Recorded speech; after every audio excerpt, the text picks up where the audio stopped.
Hello friends, ನೀರು ಕುಡಿಯುವಾಗ ಕೆಲವು ನಿಯಮಗಳನ್ನು ಪಾಲನೆ ಮಾಡಬೇಕಾಗುತ್ತೆ. ಏನಪ್ಪ, ನೀರು ಕುಡಿಯೋದು ಕೂಡ ಒಂದು ದೊಡ್ಡ ವಿಶೇಷಣ ಅಂತೇಳಿ ಒಂದು ವೇಳೆ ನೀವು ಅನ್ಕೋಬಹುದು. ಹೌದು, ನೀರು ಕುಡಿಯುವಾಗ ಪದ್ಧತಿ ಪ್ರಕಾರವಾಗಿ ನೀರನ್ನು ಕುಡಿಬೇಕಾಗುತ್ತೆ. ಯಾವಾಗಲೂ ನೀರು ಕುಡಿಯುವಾಗ ಕೂತ್ಕೊಂಡೇ ನೀರನ್ನು ಕುಡಿಯಬೇಕು, ಎದ್ದು ನಿಂತ್ಕೊಂಡ್ರೆ ನೀರನ್ನು ಕುಡಿಯಬಾರ್ದು.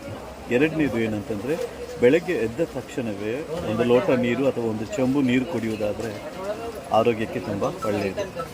ಊಟ ಆದ ಮೇಲೆ ಜಾಸ್ತಿ ನೀರನ್ನು ಕುಡಿಬಾರ್ದು, ಎಷ್ಟು ಬೇಕೋ ಅಷ್ಟೇ ನೀರನ್ನು ಕುಡಿಬೇಕು. ಊಟ ಆದ ನಂತರ ಯಾರು ಸ್ನಾನ ತಕ್ಷಣ ಮಾಡಬಾರ್ದು, ಅದು ಆರೋಗ್ಯಕ್ಕೆ ಒಳ್ಳೆಯದಲ್ಲ. ನೀವೆಲ್ಲದೂ ಹೊರಗಡೆ ಹೋಗಿ ಬಿಸಿಲಿಗೆ ಒಳಗಡೆ ಬಂದು ಫ್ರಿಜ್ಜಲ್ಲಿರುವ ನೀರು ತೆಗೆದು ಘಟಘಟನೆ ಕುಡಿಬಾರ್ದು, ಅದು ಕೂಡ ತುಂಬ ಅಪಾಯಕರ. ಸ್ವಲ್ಪ ಹೊತ್ತು ತಾಳಿ ಕೂತ್ಕೊಂಡು ನಿಧಾನವಾಗಿ ಸಿಪ್ಪಿ